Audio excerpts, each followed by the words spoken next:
Hoy quiero hacer un estudio en el libro de Timoteo. Estaba haciendo este estudio de una manera devocional, escrito, pero he sentido el llamado a hacerlo a través de video. Y creo que se siente más el poder, o sea, tiene más poder la palabra, tiene más revelación. Y hoy voy a leer en el nombre del Padre, el Hijo y el Espíritu Santo, donde dice, primera de Timoteo, Pablo, apóstol de Jesucristo por mandato de Dios nuestro Salvador y del Señor Jesucristo nuestra esperanza.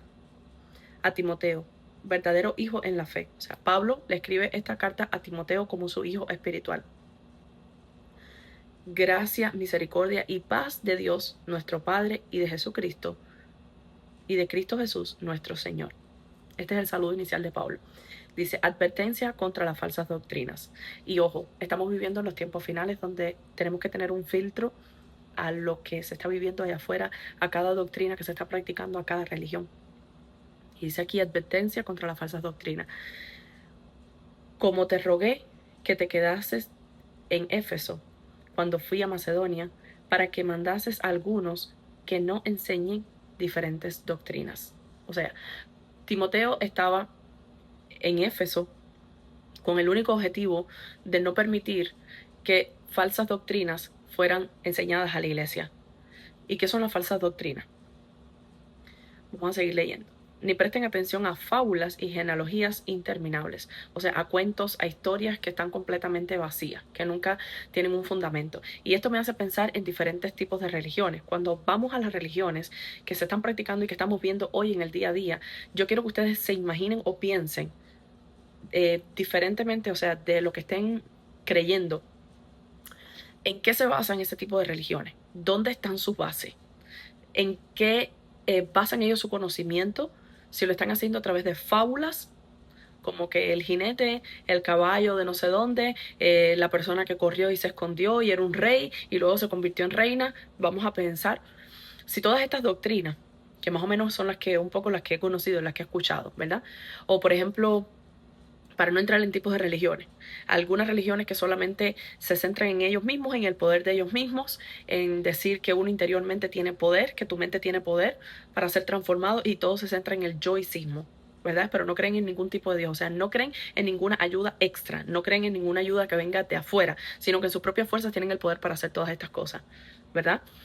Y para no nombrar ningún tipo de religión, o sea, vamos a pensar, si tú estás creyendo en una religión diferente a la verdad, la que se encuentra en la palabra de Dios, y este es nuestro filtro, entonces quiero que pienses en cualquier tipo de doctrina o en cualquier tipo de religión en la que estés pensando, en qué se basa, cuáles son las bases fundamentales. Y esto precisamente es lo que le está diciendo Pablo a Timoteo. No permitas que las falsas doctrinas, ni las historias, ni las fábulas interminables, ni las genealogías se cuelen dentro de la iglesia. ¿Ok? Porque nada de eso al final edifica. Nada de eso va a tener un peso final, sino que está vacío, sino que no se basa en absolutamente nada más que en una suposición, en una fábula o en una mentalidad humana que lo creó, ¿verdad? Fíjense. Ahora dice, o una mitología, vamos a ponerlo así. Ahora eh, dice que arrancan disputas, o sea, estas genealogías interminables, que arrancan disputas más bien que edificación de Dios, que es para fe, así te encargo ahora. O sea, todo lo que edifica, todo lo que sea para edificar el nombre de Dios. Esta es la versión Reina Valera, y a veces es un poquitico más difícil de leer porque es una traducción muy antigua. Entonces, dice el versículo 5, pues el propósito de este mandamiento, o sea, lo está poniendo como un mandamiento, es el amor nacido de corazón limpio y de buena conciencia y de fe no fingida. O sea, que este es el propósito verdadero de que hagamos las cosas con un corazón donde estemos mostrando el amor de Dios, mostrando que nosotros hemos sido cambiados, que hemos sido edificados, que ahora nos movemos en amor, un amor nuevo nacido de un corazón limpio, o sea, que ya nuestros pecados han sido perdonados, nuestra mente ha sido cambiada, nuestra fe ya no es fingida, ya no es de mentira, es una fe que se basa verdaderamente en la palabra de Dios. ¿Y por qué me refiero o por qué he tocado el tema de hablar de las doctrinas? Porque como estamos viviendo en tiempos finales, los tiempos están difíciles, los tiempos están confusos, tenemos que filtrar cualquier tipo de religión que estemos practicando por la palabra. Miren, les voy a decir algo muy cierto, y hoy lo hablaba con una clienta, o vamos a llamarlo con una persona, para no mezclar aquí nada de trabajo. Realmente cuando nosotros estamos hablando de la verdad y nosotros estamos practicando cualquier tipo de religión, nuestro único filtro es la palabra de Dios. ¿Por qué? Porque muchas religiones, tú puedes decir, hablar del budismo, del hinduismo, tú puedes hablar de la mitología griega, tú puedes hablar de cualquier tipo de religión. Ahora, ninguna tiene una palabra tan completa y una palabra donde es la palabra de Dios dada a través de los profetas, o sea, ninguna.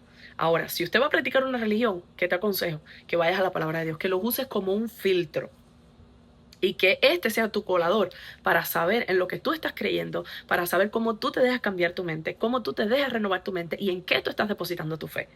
¿Ok? Y siempre me baso mucho en este tipo de conversaciones y bueno, creo que Dios me usa de esta manera porque aquí me estaba dando primera de Timoteo, donde estaban en tiempos donde se estaban enseñando falsas doctrinas. O sea, estaba bien difícil. O sea, cualquiera llegaba con una corriente porque era una iglesia, y en este caso se refiere a Timoteo, porque no está hablando directamente a ninguna iglesia, pero se refiere a que tantas corrientes, tantos ruidos en el medio del mundo, que cualquiera podía llegar, cualquiera podía hablar de una religión y podía tener 20, 30, 40 seguidores, 100 seguidores. O sea, que las personas se iban detrás de esa persona pensando que sí, que tenía una verdad absoluta, ¿verdad? Y cuando aquel tiempo ni siquiera estaban la Biblia como nosotros tenemos acceso a ella ahora. O sea, simplemente era la información que se conocía y toda la información del Antiguo Testamento, pero realmente todas estas cartas se estaban escribiendo, iban personalizadas, o sea, todavía no estaban así como nosotros las tenemos hoy en día, que es un libro y que es un libro que tiene poder para transformar porque obviamente es la palabra de Dios. Entonces, bueno, para no irme del contexto, dice que de las cuales cosas, desviándose algunos, se apartaron a vanas palabrerías. O sea, ¿cuántos seguidores tenía cualquier grupo, cualquier movimiento, cualquier tipo de persona que se levantara como un líder a decir que ese era un tipo de religión, ¿verdad? Y cuántas personas, mira cómo le llama Pablo, lleno del Espíritu Santo, él habla de que muchos se apartaron a vanas palabrerías. Entonces, esto es una alerta importante de entender y de saber verdaderamente en qué se basa nuestra creencia, en qué verdaderamente estamos creyendo nosotros. Si estamos creyendo al azar, en cualquiera que se levante y diga, bueno, yo voy a creer en el budismo porque tengo poder para transformar toda situación, cuando realmente esas situaciones las ponemos en una gaveta, pero se quedan ahí, no tienen una total sanidad, no tienen un verdadero poder para decirnos que hemos sido transformados, es un poder aparente. Entonces, ¿en qué realmente estamos creyendo hoy cuando Dios habla de que todo líder que se levanta y que no esté filtrado a través de la palabra de Dios o no sea un seguidor de Dios, verdaderamente de Jesús, de Dios en su palabra, te está hablando de que son vanas palabrerías? ¿En qué estamos invirtiendo el tiempo? ¿En qué estamos creyendo? ¿Y dónde estamos depositando nuestra fe? Ahora dice, queriendo ser doctores de la ley, o sea, queriendo ser superdotados y sabios, ¿verdad? Doctores de la ley, o sea, no cualquiera, un doctor de la ley, sin entender ni lo que se habla ni lo que se afirma. O sea, me estoy poniendo un título para decir que tengo seguidores, me estoy poniendo un título para decir que yo tengo la razón, pero ni siquiera sabes de lo que están hablando, ni siquiera sabes lo que están afirmando. O sea, por eso les digo, ¿dónde están basadas su fe? ¿Dónde está basada verdaderamente tu creencia hoy? ¿En cosas sólidas que verdaderamente tienen un peso para una eternidad? ¿O sencillamente están basadas en fábulas o en creencias o en creación de hombre? Y aquí habla de algo muy interesante que me llama muchísimo la atención y dice, pero sabemos que la ley es buena. O sea, Pablo no está diciendo que la ley es mala. La ley se refiere al Antiguo Testamento, a las leyes que escribió Moisés, que fueron dadas por la mano de Jehová. Dice, si no, si uno la usa legítimamente. O sea, ¿dónde está prohibida usar la ley de una manera incorrecta? Cuando nos creemos religiosos, cuando nos creemos que por cumplir la ley, por un tipo de legalismo, entonces nosotros somos salvos o somos más importantes que otras personas o somos más santos que otras personas. Eso es usar mal la ley. O sea, declarar que nuestra fe está basada en lo que nosotros podemos hacer a conveniencia de nosotros o como para levantarnos como líderes, como él dice aquí, como que son sabios de la ley, para hacerlos a su conveniencia, o sea, para usar la ley a su conveniencia. ¿Por qué? Porque se levantaban como líderes. Entonces, si tú vas a estar, si tú vas a pertenecer a este grupo, entonces tú tienes que hacer tal sacrificio, tú tienes que vivir de una manera aparentemente como está en la ley, para que entonces tú puedas pertenecer a este grupo, para que tú puedas ser santo, porque si no, entonces tú estás en pecado, si no, tú estás en condenación. Y esto no es lo que habla Pablo. Lo que habla Pablo es que dice que la ley, siempre que sea para edificarnos, siempre que sea para acercarnos a Dios, siempre que sea para cambiar lo que está mal dentro de nosotros, como pecados que están allí ocultos y que sean revelados a través de la palabra de Dios, de la ley de Dios, así como podemos vivir verdaderamente en libertad, rompiendo todo peso de pecado dentro de nosotros. ¿verdad? Y esto es a lo que él se refiere. Ahora dice, conociendo esto, que la ley no fue dada para el justo, no fue dada para los que se creen santos, ¿verdad? No fue dado para los que están dentro de una religión, viviendo en religiosidad, viviendo en legalismo, pensando que por hacer eh, tres Padres Nuestros o por comerte la Santa Cena, ya eres limpio y eres más santo que nadie. No, eso no es lo que se está refiriendo Pablo. Dice que la ley no fue hecha para los justos, ¿verdad? Sino para con la ley confrontar el pecado. Dice aquí en el versículo 9, sino para los transgresores, para los que estaban en pecado, para los que estaban sucios, para los que necesitaban ser limpios, los transgresores y los desobedientes. ¿Para qué? Para que a través de la ley se refleje en nuestras vidas, venga un arrepentimiento, venga un cambio a nuestra mente y entonces nosotros podamos vivir en esa libertad conociendo la verdad. Y esa verdad nos hará libre, porque esa verdad va a penetrar a nosotros y va a romper con toda desobediencia, trayendo a la luz lo que está mal para que sea cambiado, para que sea verdaderamente transformado. Y dice aquí, para los impíos y los pecadores, o sea, y todos entramos en ese círculo distintivo donde Pablo está diciendo que todos somos impíos, que todos somos pecadores, ¿verdad? Somos justificados a través de la sangre de Jesús. Una vez que entramos, reconocemos que tenemos áreas de nuestra vida que tienen que ser cambiadas, que tienen áreas de nuestra vida que tienen que ser transformadas para vivir entonces en santidad, agradando a Cristo Jesús. Pero hasta ese momento, Él nos llama que somos pecadores y que somos impíos, ¿verdad? Y de hecho, hay una parte que me gusta muchísimo que está en el libro de Tesalonicenses,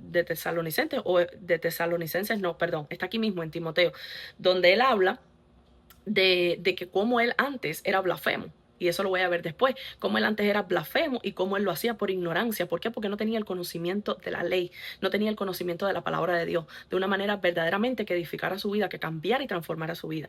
Y dice aquí por último, esta ley fue escrita para los impíos, para los pecadores, para los irreverentes y profanos, para los parricidas y matricidas, para los homicidas. O sea, muchas de las veces que nosotros rechazamos tanto a esas mismas personas, ¿verdad? Y Dios nos está llamando a que les sea predicado el Evangelio para que esa persona verdaderamente reciba un cambio, para que esa vida sea verdaderamente transformada y liberada. Dice que la ley fue para eso, o sea, fue para confrontar el pecado. Fue para aquellas personas que necesitaban de verdad ser transformadas y cambiadas en su vida. Dice, fue para los fornicarios, para los sodomitas, para los secuestradores, para los mentirosos y para los perjuros, y para cuanto se oponga a la santa doctrina. Wow. Según el glorioso evangelio del Dios bendito que a mí me ha encomendado. Y Pablo obviamente está hablando de aquellas personas que viven en un desorden moral, espiritual y relacional. O sea, está hablando directamente con personas que pueden ser asesinos de sus padres, padres que matan a sus hijos, personas que están en delitos, personas que han cometido homicidio, personas que se encuentran, o sea, de la manera más devastadora, de la manera más sucia, de la manera más baja que se pueda sentir un ser humano, así lo está describiendo Pablo. Pero literalmente lo que está hablando es de que una vez que esta ley entra, empieza a confrontar toda vida de pecado, empieza a confrontar toda vida de desorden. ¿Para qué? Para que realmente al entrar la verdad la persona decida si quiere aceptarla o si quiere seguir viviendo de esa manera que está viviendo desordenada. Por lo tanto, la ley va a confrontar todo lo que esté fuera del carácter de Dios. Y en algún punto nosotros hemos vivido en desobediencia. ¿Por qué? Porque llevamos el peso del pecado, ¿verdad? Entonces, vamos hoy a pensar, a analizar, a meditar verdaderamente en qué se está basando nuestra vida. Si en una doctrina porque lo estamos escuchando o una doctrina que está filtrada por la palabra de Dios. Imagínense o sea, la carga, la responsabilidad tan grande del ministerio de Timoteo, cuando su guía espiritual fue Pablo. Y cuando le decía que tuviera cuidado de que no entraran falsas doctrinas a la iglesia. O sea, imagínense ahora, aquellos tiempos, ahora, cuando los cristianos eran perseguidos, ahora estos tiempos que son los tiempos finales. Y quiero terminar con esta oración y sé que Dios va a traer revelación a tu vida. Y voy a orar de esta manera, dice, Señor, guárdame del mal, santifícame con tu palabra de verdad. Déjame ser uno con mis hermanos y hermanas para que el mundo crea que tú verdaderamente me enviaste. O sea, que haya de verdad un cambio dentro de mi vida y de mi carácter y de mi forma de ser. El anhelo de mi corazón y mi oración a Dios por Israel, es para salvación. O sea, está hablando del pueblo de Israel.